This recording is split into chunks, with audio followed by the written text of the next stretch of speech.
Thanks for stopping by.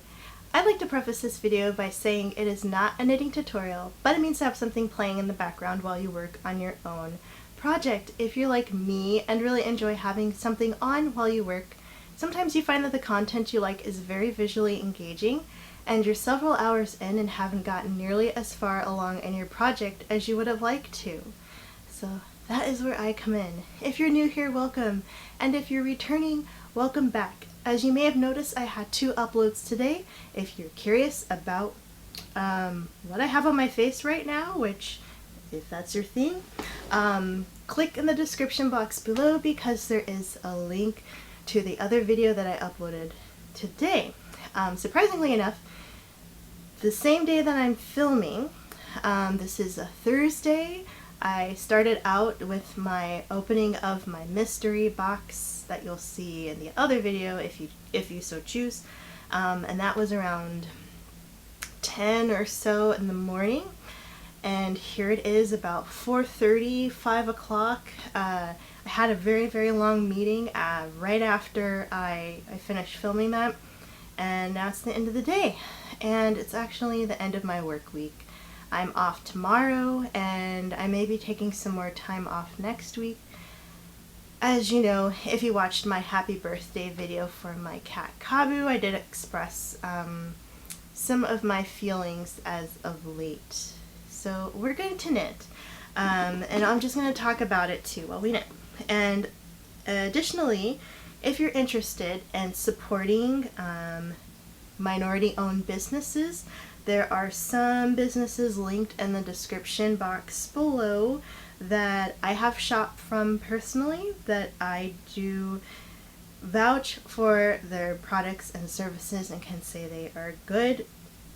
Or if the shop owner has multiple things, I have not had any issues with customer service, so do check them out.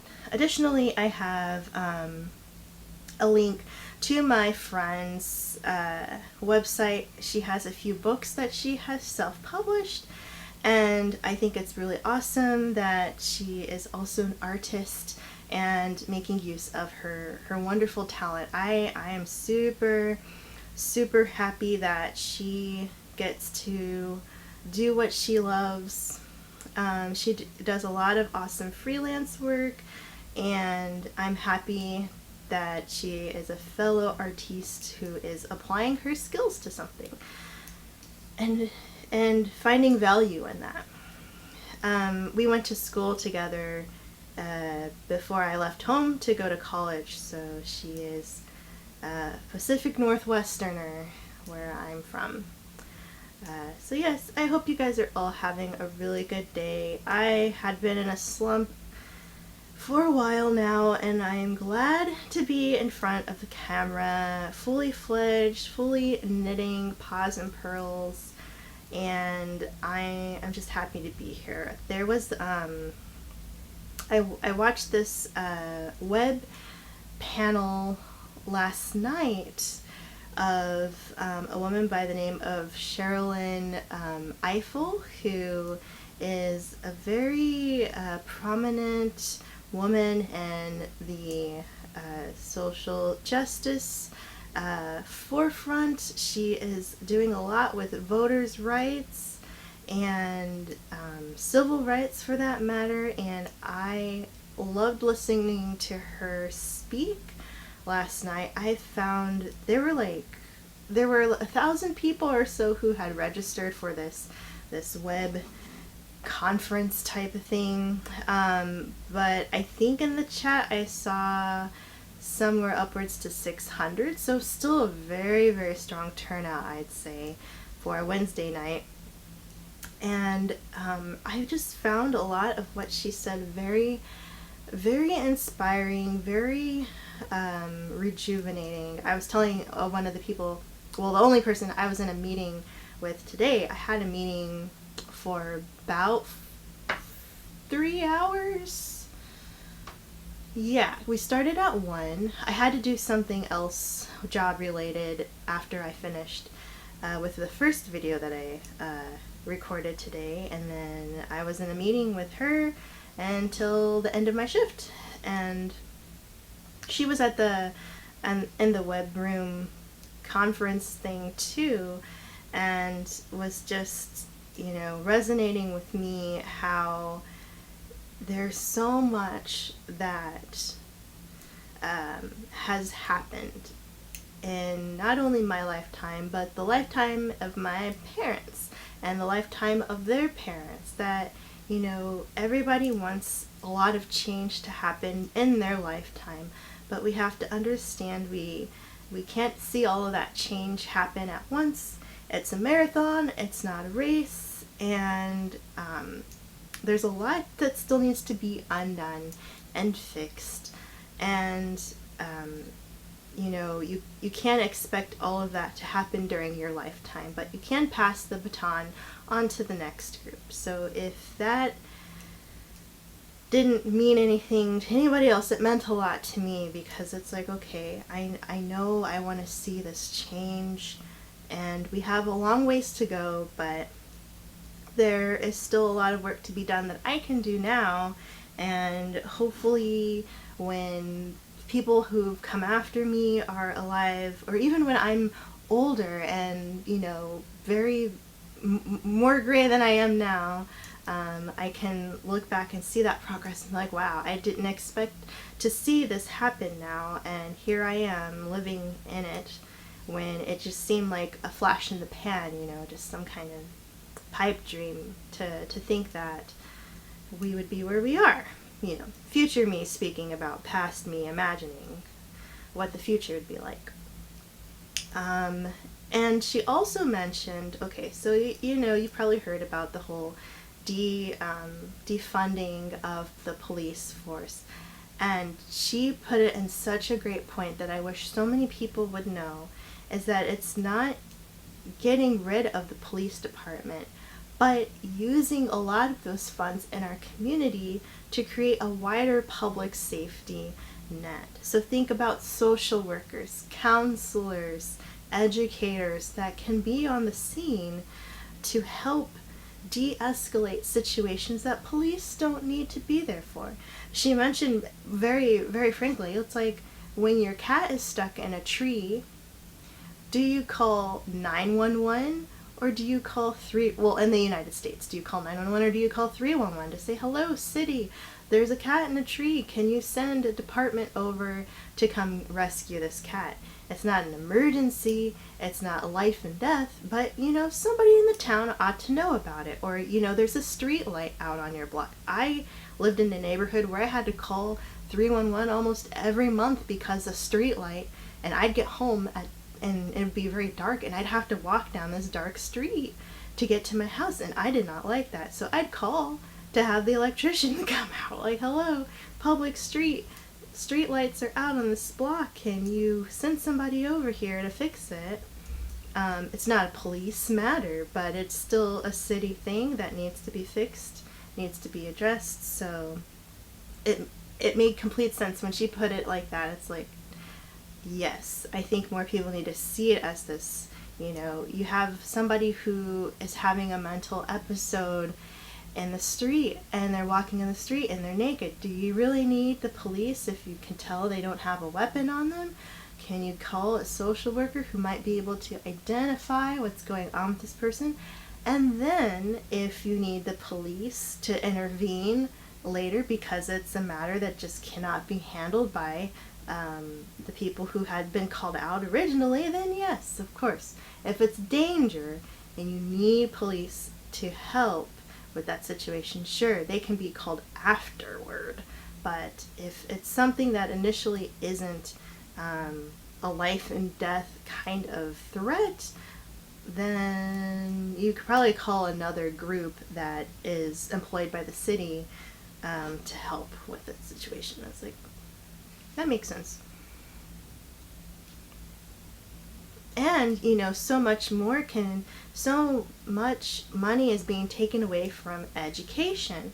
Money that can, in fact, help break these cycles of rampant crime by providing Job Corps training, by providing better education and after-school programs for children who would maybe turn to the streets to do something they shouldn't be doing, where they would have the cops called on them, and looking at it that way, like, what can we do to better society and better people and help nurture people and be there for them as support, and not as a place where you're afraid because, well, the cops are going to be called or police are going to be called, and now something bad might happen because they don't know how to handle the situation.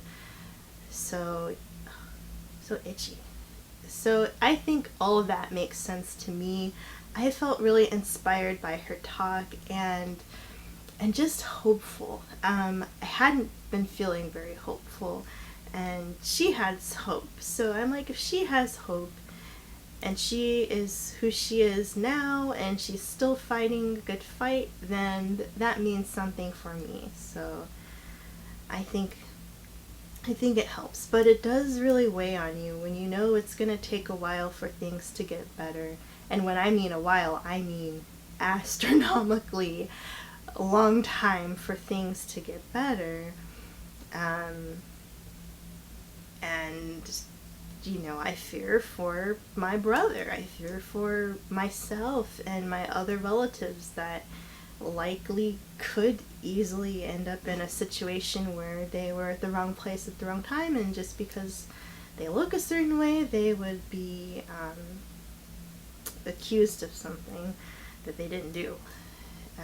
But yes, I felt after listening to her, knowing that I have some rest coming just to be away, it really felt good, and I'm like, okay, I think I can come back. It wasn't a very long break, but listening to her really did do something to me. And then the fact that I had this, the video I had of earlier today, I unboxed a mystery box of makeup from a Black-owned cosmetic company called Beauty Bakery, and they were around since 2011, so they're fairly new if you think of cosmetics. And I was really happy because that box came in right after I had watched this woman talk about all of these good things that we still have to look forward to as a community, and all of the change that is happening. And we've made some momentum, we've made some progress, and so I was like, okay, I think I can try to do this again, try to do some filming, and just go back to not entirely go back, like there's no going back, but try to establish some sense of normalcy, some sense of joy that I had before. I felt really, really bad for a while, so I'm feeling better. I'm not 100%, but I feel better after listening to her. So much better. I went to bed really well, and I slept really well, so I'm happy about that.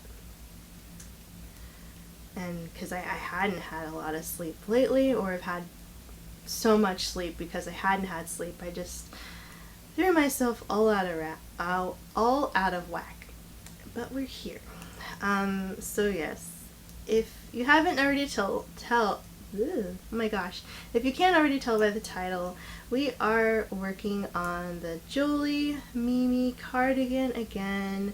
Honestly, I set this down a while ago. The last time I worked on it was when I filmed with you guys, and I was just so focused on some other projects. I have the magic number blanket that I'm working on in a large scale. I have socks that I'm working on. I'm still making the little cat toys for my coworkers and friends, and I placed an order for some circular needles so that I can continue with my cat blanket. I have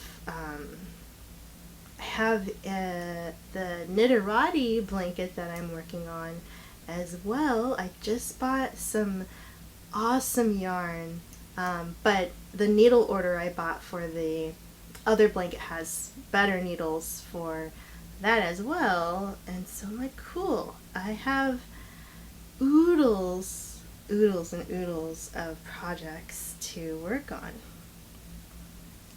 So I'm excited for a continuation of my summer of knitting. And my brother and his fiance's puzzle came in, so now I can wrap their gift and mail it off to them maybe tomorrow? Tomorrow being Friday? Hopefully so. That will be nice. So, how are you guys doing out there? I want to check in with you. Have you still been inside because of the quarantine situation? One of the meeting I had was with my department head. Like, I'm a head of a department, and then there's somebody above me, and then there's somebody above that person.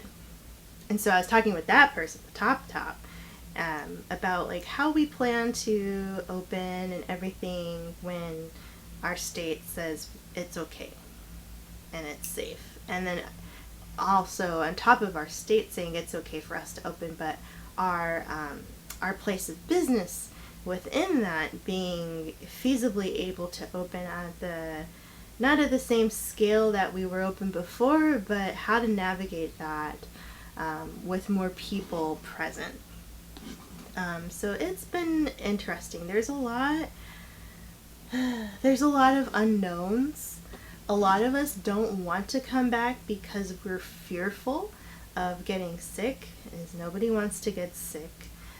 We have this whole list of things based on guidelines to evaluate our health, and if we do have to go into our place of work, we're supposed to check off on a sheet any and all symptoms that we have, and we're strongly urged to not come in if we do have any of those symptoms or any high temperatures that are not our normal temperature, because some people run hot, some people run a little cooler, and they're fine.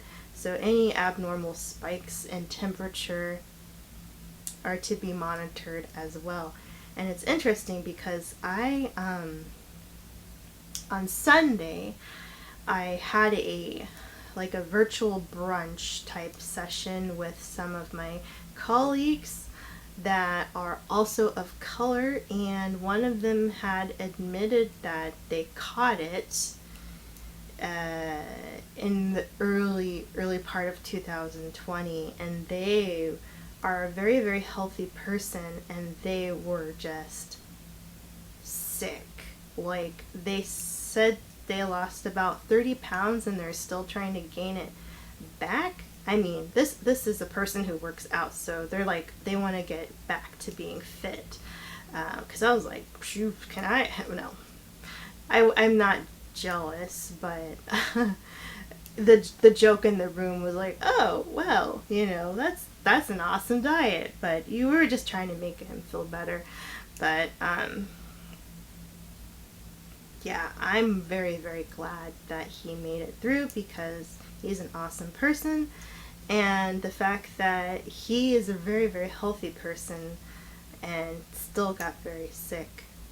They were out of the he was out of the country. They, the couple, were out of the country when he got sick, and so very, very bad. But he's alright. He's alive. He's recovered, but still has like those residual things, and there's possible chance that he has the antibodies that can be very, very helpful. So I think that's awesome.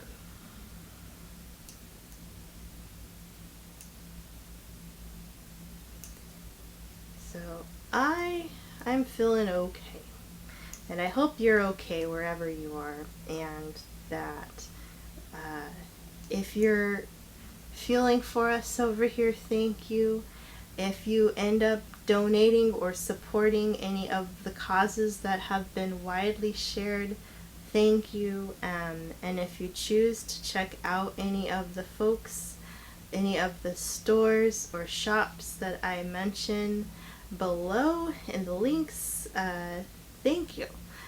I'm not affiliated. I don't get any commission, any kickback, any sort of money, but I just want to see people do well. I want to see people succeed, and the products that or not the products, but the companies that are listed below are companies that I have purchased from and have used products of and can attest to their quality and value, and I like it a lot. So I think it's also like really awesome that so many brands have been highlighted in the last few weeks, because then it helps people be reminded that there are lots of small independent businesses. I mean, not so much. I mean, some of the cosmetic companies I show down there are small, but as far as like my friend who has an Etsy, or my friend who has a book, who's selling her books, small company that has body care, and small company that has hair care and things like that, and you're like, oh yeah, they're making a living, they're making an impact, they're providing a service, they're doing what they enjoy and what they love, and they're making things happen. So that's really good to see and to support. So I think if we can just keep doing that, keep uplifting the little guys, then that'll make a big difference. Because you think, I mean, I hate to mention it, but a perfect example is like Amazon. Amazon started out small, and now Jeff Bezos is a gajillionaire, literally gajillion. Not saying everyone needs to be a gajillionaire, but just that, you can start out small and have a lot of success. You don't need to be a branch off of a multi-million-dollar company to make a name for yourself. Like, you can start from humble beginnings and work hard at your craft.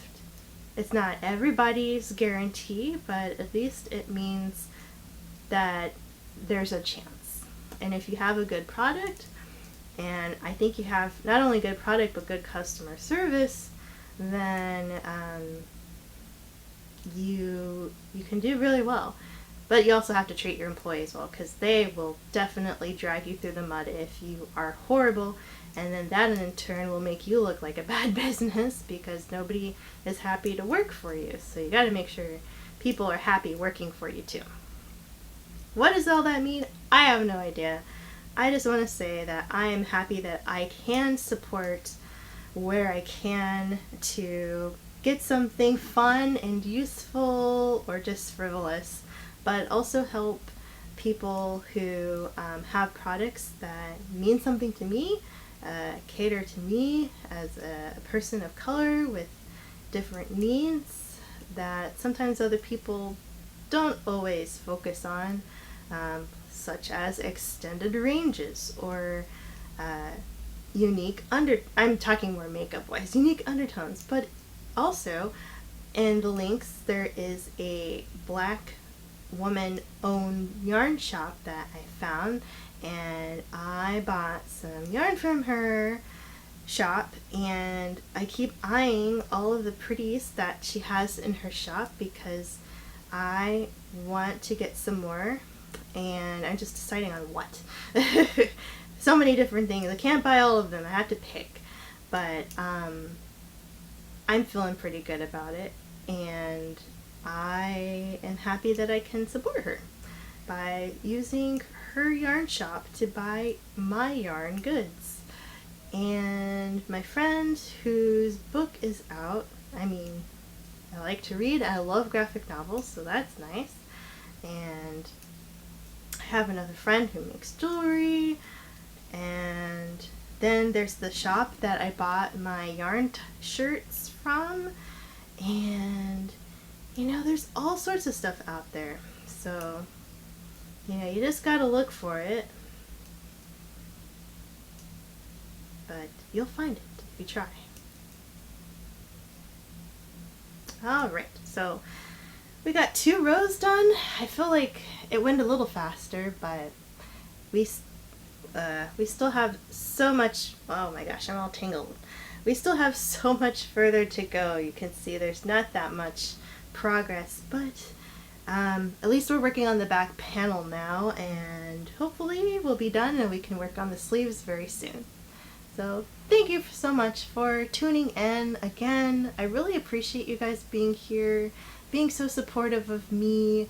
Check out the links if you're interested in shopping or just looking to see what's around in case you want to add something to your wish list for later. So thank you. I hope you have a really good day wherever you are, and I'll catch you in the next one. Bye.